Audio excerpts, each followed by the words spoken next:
শোনো না, আজ ভোর রাতে বেরোবো। তুমি আমার জাল টালগুলো একটু গুছিয়ে রেখো। দুদিনের বৃষ্টিতে বেরোনো হয়নি। নদী পুকুরগুলোতে মাছ থই থই করছে। আচ্ছা, সে নয় হলো, কিন্তু বাকিরাও তো যাবে নাকি? তোমার মতো সবাই তো ভাবছে, সেভাবে লাভ কিছু হবে কি? ওটাই তো, সবাই তো উত্তরের জায়গাগুলোতে ছুটবে। আমি তো যাব পূব দিকের পুকুরে। কি বলছো কি তুমি? তুমি কি পাগল হলে নাকি? তুমি জানো না ওদিকে? ধুস, ওসব বাজে কথা। দাও দাও, তরকারিটা দাও দেখি। তুমিও তাড়াতাড়ি খেয়ে নাও, বুঝলে?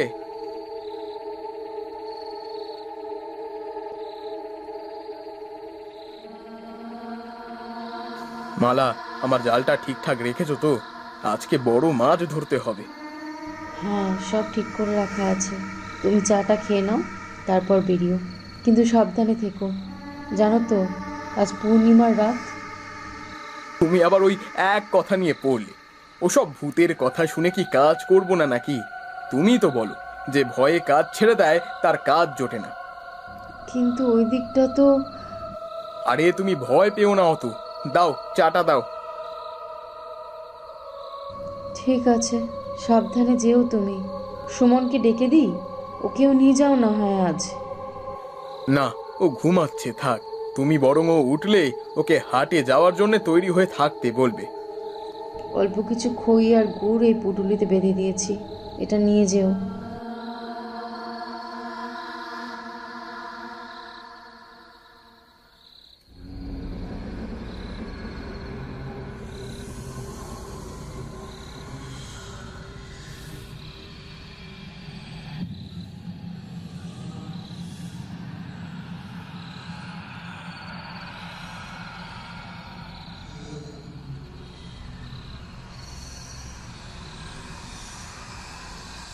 কে? কেউ কি আছে ওখানে? আরে আরে, আপনি কি এখানে এত রাতে কি করছেন? দুদিন কিছু খাইনি বাবা, একটু কিছু খেতে দেবে গো? বেঁচে থাকো বাবা, বেঁচে থাকো। আপনি এখানে একা কি করছেন এত রাতে? তাও আবার ভোরের আলো ফোটেনি এখনো। আপনার ঘর কোথায়? আমার ঘর ওদিকে। খুব খিদে পেয়েছিল বাবা, তাই খাবার খুঁজতে বেরিয়েছিলুম। আহারে, কত বয়স মানুষটার! এত বয়সেও খাবার খুঁজতে বেরোতে হয়? কি ভাবছো বাবা? আপনি এদিকে রোজ থাকবেন? আজ তো তেমন কিছু আনিনি সঙ্গে, তবে কাল থেকে ভালো খাবার আনবো, আপনাকে দিয়ে যাব। আমি রোজ এই সময় মাছ ধরতে যাওয়ার সময় আপনাকে খাবার দিয়ে যাব। ঠিক বলছো, কথা দিলে। দিলাম। আজ আসি তাহলে।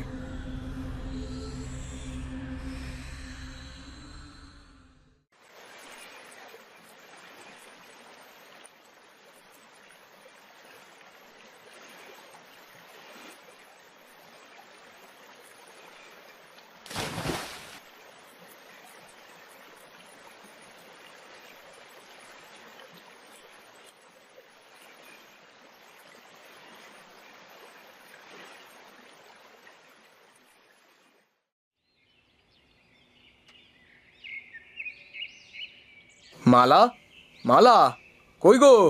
তাড়াতাড়ি এসো এদিকে। কি হয়েছে? তাড়াতাড়ি হাঁড়ি থেকে বড় মাছগুলো তুলে অন্য একটা হাঁড়িতে আলাদা করে রাখো। আর বাড়ির জন্য ওই একটু তুলে রাখো। আলাদা করব? কত মাছ এনেছো তুমি? দেখোই না খুলে। এ বাবা, এর থেকে মাছ তুলে আর মাছ বিক্রি করবে কি গো? এই তো গোটা মাছ। একটা মাছ মানে? হ্যাঁ, এই তো গোটা পোনা মাছ পড়ে আছে। কি বলছো আজে বাজে? আরে, এ কি করে সম্ভব? আমি হাঁড়ি ভর্তি করে মাছ ধরেছি আজ। এত মাছ ছিল। বড় মাছ ছোট মাছ সব গেল কোথায়? আচ্ছা, তুমি মাছ ধরলে সেটা আবার যাবে কোথায় শুনি? বিশ্বাস করো মালা, আমি দুবার জাল ভরে মাছ তুলেছি। ভেবেছিলাম আজ সব মাছ বিক্রি হলে এ হপ্তায় অন্তত আর ভাবনা থাকবে না। তুমি যদি মাছ তুলে থাকো, তাহলে মাছগুলো গেল কোথায়? সেটাই তো ভাবছি, ঠিক বুঝতে পারছি না গো। আচ্ছা ঠিক আছে, বরং এক কাজ করো, আজ আর হাটে গিয়ে কাজ নেই কো, আমি রান্না করি, তুমি গিয়ে একটু বিশ্রাম নাও। কিন্তু মাছগুলো? তুমি বিশ্রাম নাও, ওসব নিয়ে আর ভেবো না। আমি বরং তোমার জন্য কিছু খাবার নিয়ে আসছি, কেমন?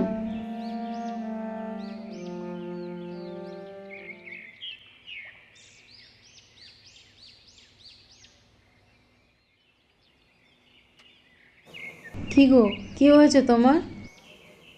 কিছু না। তাহলে এখানে বসে বসে কি ভাবছো? আজকের ওই অদ্ভুত ঘটনাটা নিয়ে ভাবছি, কি হলো এটা। অত ভেবো না তো, ওসব ভেবে কাজ নেই। হুম। আজ বরং সুমনকে নিয়ে যেও, তোমার একটু সুবিধাও হবে। হ্যাঁ, তাই ভালো। একটা কথা বলি, আজ তুমি ওই পূবের পুকুরে যেও নে, উত্তরের দিকে যাও না, ওখানে সবাই থাকে। তুমি জানো না মালা, ওই পুবের পুকুরটা মাছের খনি। কত রকমের মাছ খেলা করে ওখানে, টপাটপ জালে পড়ে। ঠিক আছে, উত্তরের দিকটায় গেলে না হয় একটু কম মাছ পাবে তুমি, তাতে তো ক্ষতি কিছু নেই, বরং সবাই থাকে, তোমার সুবিধাই হবে। আহা, যা বোঝো না তা নিয়ে কেন কথা বলো বলো তো। ওখানে দুবার জাল ফেললেই যা মাছ ওঠে, তাতে আমাদের অন্তত এক সপ্তাহ হেসে খেলে চলে যাবে, বুঝলে?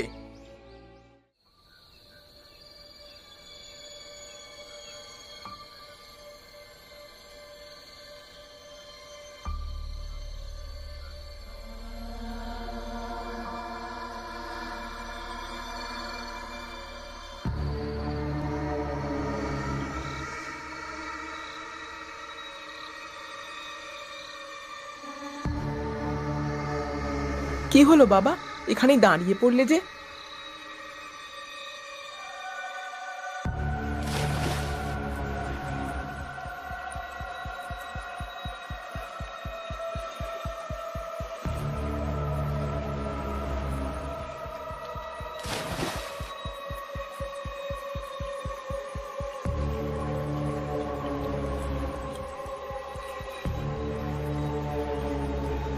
বাবা চলো, আজ অনেক মাছ পেয়ে গেছি, চলো ফিরে যাই। হ্যাঁ রে, এবার ফিরবো আমরা, চ।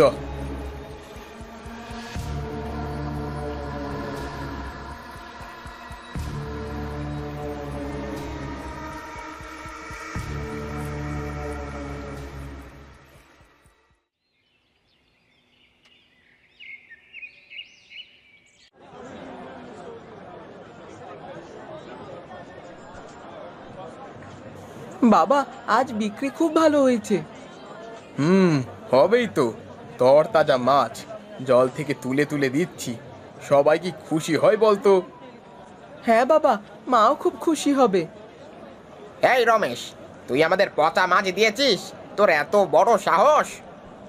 হ্যাঁ, কম দাম দেখেই তখনই আমার সন্দেহ হয়েছিল, এইরকম আবার হয় নাকি। এতদিন ধরে ব্যবসা করছে, ভাবলাম এ কি আর ঠকাবে। কি জোচ্চুরি! এতগুলো লোক, এতগুলো মাছ ফেলে দিতে হবে। এই আমাদের টাকা ফেরত দে, আমাদের টাকা ফেরত চাই। আপনাদের কোথাও ভুল হচ্ছে, আমি পচা মাছ বিক্রি করিনি। আপনারা তো নিজেরাই দেখলেন জল থেকে তরতাজা মাছ তুলে তুলে দিচ্ছিলাম। বাবা, বারবার করে বলেছিলুম ওই দিকটাতে যেও নে ওই দিকটাতে মাছ ধরতে, ওই জায়গাটা ভালো না। সবাই বলে ওখানে কিছু একটা আছে, এ বাড়িতে কেউ কি আমার একটা কথাও শোনে? মালা, তুমি কান্নাকাটি বন্ধ করো।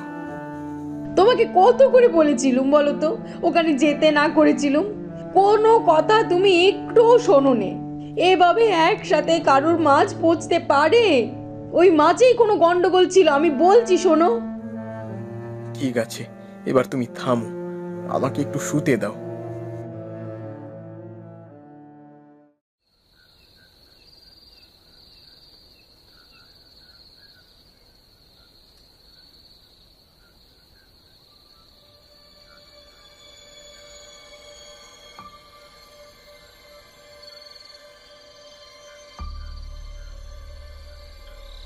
তুমি এসেছো বাবা? বুড়িমা, আমি কালও এসেছিলাম, তুমি ছিলে না। কালও ছিলাম, কিন্তু তোমার ছেলে ছিল বলে সামনে আসিনি। কিন্তু কেন বুড়িমা? তোমার ছেলের সামনে যে আমি আসতে পারবো না বাবা। বুড়িমা, ওই সামনের পুকুরটাতে কি আছে? কেন বাবা, কি হচ্ছে? বলুন না, গ্রামের সবাই এদিকে আসে না কেন? ওরা ভয় পায় হয়তো। কেন ভয় পায়? এইদিকে কি আছে? ওরা ভয় পায় এখানে যে আমার নাতনি আছে। আপনার নাতনি? মানে? ওই যে পুকুরখানা দেখছো, ওখানে আমার নাতনি বাঁধা আছে যে। বুড়িমা, কি ব্যাপার? আমাকে একটু খোলসা করে বলুন না। আমার নাতনি মিনু, ওর যখন 13 বছর বয়স তখন ওই তান্ত্রিকের চোখে পড়েছিল। বাপ মা মরা মেয়ে আমার, একা আমার পক্ষে যে ওকে রক্ষা করা সম্ভব ছিল না। তবু চেষ্টা করেছিলাম জানো বাবা। কিন্তু এক পূর্ণিমার রাতে ওকে বলি দিয়ে ওর হৃৎপিণ্ডটা উপরে ওই পুকুরে পুঁতে রেখেছে। তখন থেকেই যে ওই পুকুর বাঁধা। ওই পুকুরের আশেপাশে যেই আসুক না কেন তার মৃত্যু অবধারিত। তাহলে আমিও? না বাবা, তুমি অন্য রকম। তোমার মনটা যে খুব বড়, তুমি সৎ, তাই তোমার কোনো ক্ষতি মিনু করবে না, আমি জানি। এর থেকে মুক্তির উপায় নেই বুড়িমা? আছে বাবা, আছে। কিন্তু তার জন্যে কোনো সৎ বড় মানুষের, যার মনখানি বড়, তাকে ওই পুকুরে নামতে হবে। ওই পুকুরের দক্ষিণ কোণে একটা মরা নিমের গাছ আছে। সেই নিমের গাছের তলায় একটা বাক্স রাখা আছে। ওই বাক্সটাকে পুড়িয়ে তার ছাই পুকুরে ফেলে দিতে হবে। তাহলেই আমার মিনু মুক্তি পেয়ে যাবে। তবে এ কাজ ভোরের আলো ফোটার আগেই করতে হবে। আচ্ছা বুড়িমা, এতদিন আপনি কাউকে পাননি এই উপায় বলার জন্য? আমাকে যে সবাই দেখতে পায় না বাবা। মানে সবাই দেখতে পাবে না কেন? আপনি কি ভূত নাকি?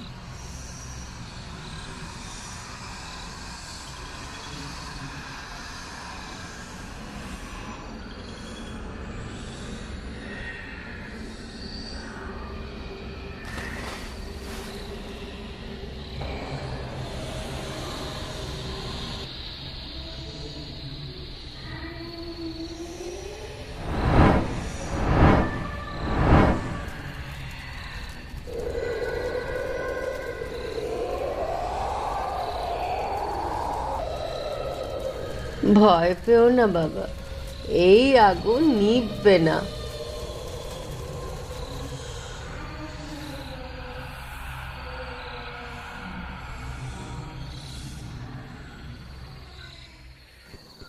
বেঁচে থাকো।